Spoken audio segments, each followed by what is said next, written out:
ये वीडियो काफ़ी इम्पोर्टेंट होने वाली है उन तमाम छात्र छात्राओं और व्यक्तियों के लिए जो अपने शरीर के सिस्टम के मेन फंक्शन को जानने के लिए एक्साइटेड रहते हैं। आज हम 8 various system of human body, मानव शरीर के 8 विभिन्न तंत्र को देखेंगे। 8 सिस्टम को देखेंगे और 8 सिस्टम के उसके मेन ऑर्गन्स और उसके मेन फंक्शंस को देखेंगे। तो सबसे पहले सिस्टम को देखने से पहले हम ये जान लें कि सिस्टम क्या है, ताकि ये टॉपिक समझने में काफ़ी आसानी हो सके। It is a group of organs that work together to perform a specific functions.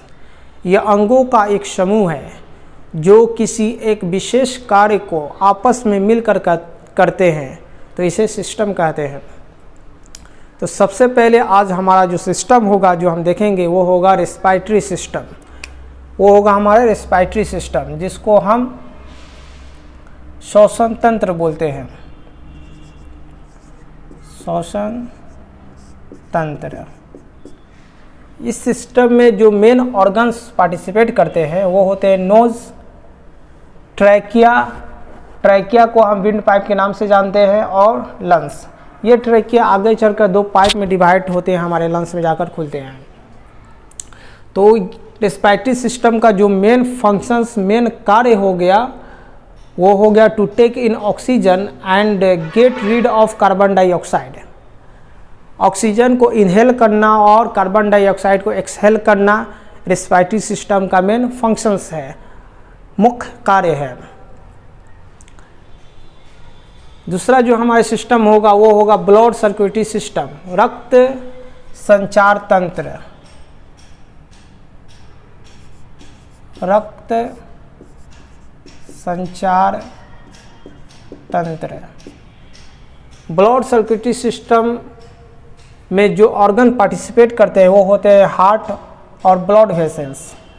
Heart को हृदय और ब्लड वेसल्स को रक्त वाहिनिका बोलते हैं हिंदी में।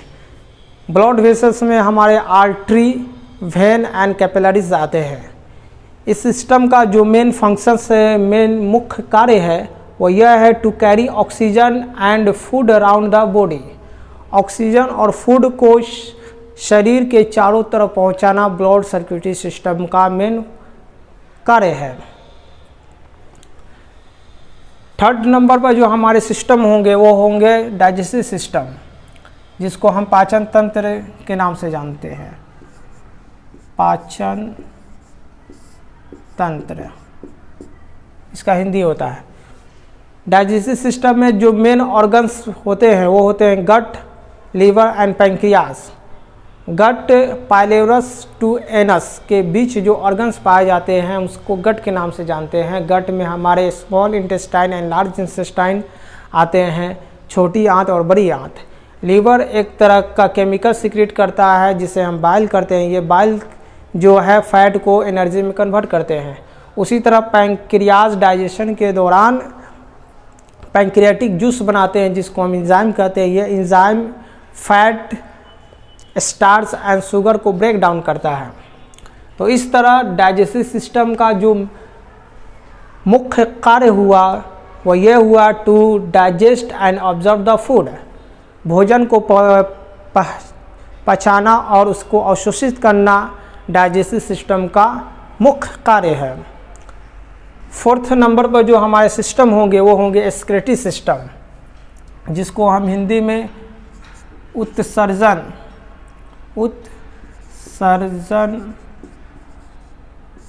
तंत्र बोलते हैं।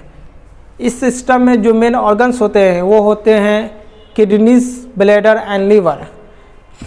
इस सिस्टम में जो भी हमारे शरीर के अंदर वेस्ट मटेरियल, एक्स्ट्रा फ्लूइड और सेल द्वारा जो एसिड प्रोड्यूस होते हैं उसको शरीर के बाहर निकाला जाता है।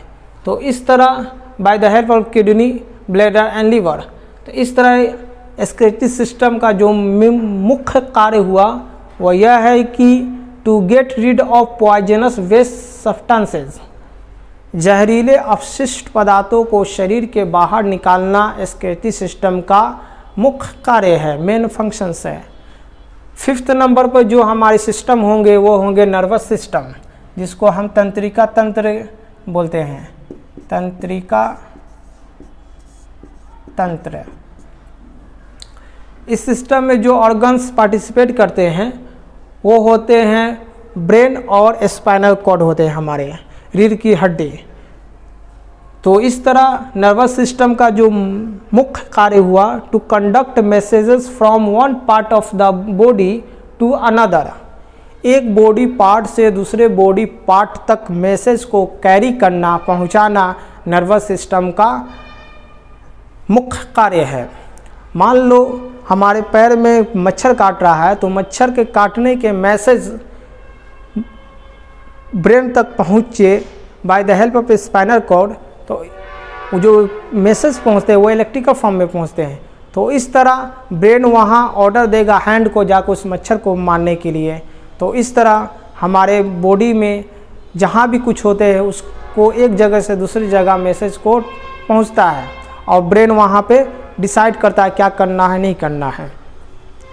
6th नंबर पर जो हमारा सिस्टम होगा वो होगा मस्कुलो एस्केलेटर सिस्टम, पेशी कंकाल तंत्र इसको बोलते हैं, पेशी कंकाल तंत्र। इस सिस्टम में जो ऑर्गन पार्टिसिपेट करते हैं वो होते हैं मसल्स एंड बोन्स होते हैं। इस सिस्टम का जो मेन फंक्शंस है वो यह है to support and move the body.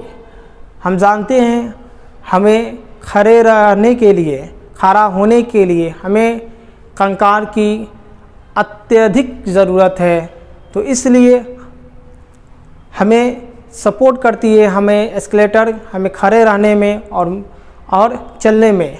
मास हमें मूवमेंट में हेल्प करती है, इसलिए मास और एस्केलेटर दोनों के कॉम्बिनेशन से हम खड़ा होते हैं और चल पाते हैं और मूव कर पाते हैं। तो मस्कुलो एस्केलेटर सिस्टम का जो मेन फंक्शंस हो गया to support and move the body, body को सपोर्ट करना और मूव करना मस्कुलो एस्केलेटर सिस्टम का मेन फंक्शंस है। 7 नंबर पे जो हमारे सिस्टम है वो है रिप्रोडक्टिव सिस्टम, जिसको हम प्रजनन तंत्र बोलते हैं, प्रजनन तंत्र। इस सिस्टम में जो ऑर्गन्स पार्टिसिपेट करते हैं वो होते हैं टेस्टिस एंड ओवरीज। हम जानते हैं कि ये दोनों प्राइमरी सेक्स ऑर्गन्स हैं। टेस्टिस मेल में पाए जाते हैं और ओवरीज फीमेल में पाए जाते हैं। तो इस तरह रिप्रोडक्टिव सिस्टम का जो मेन फंक्शंस हो गया टू प्रोड्यूस ऑफस्प्रिंग, संतान को जन्म देना रिप्रोडक्टिव सिस्टम का मेन फंक्शंस है, मुख्य कार्य है कि संतान को वो जन्म दे। 8 नंबर पर जो हमारे सिस्टम है वो है सेंसरी सिस्टम, जिसको हम संवेदी तंत्र बोलते हैं, संवेदी तंत्र। इस सिस्टम में जो ऑर्गन्स पार्टिसिपेट करते हैं वो होते हैं eyes, ears, nose, tongue and skins. तो इस तरह सेंसरी सिस्टम का जो मेन फंक्शंस हो गया वो हो गया to detect stimuli, to detect stimuli, उत्तेजनाओं के लिए ये उत्तरदायी होते हैं।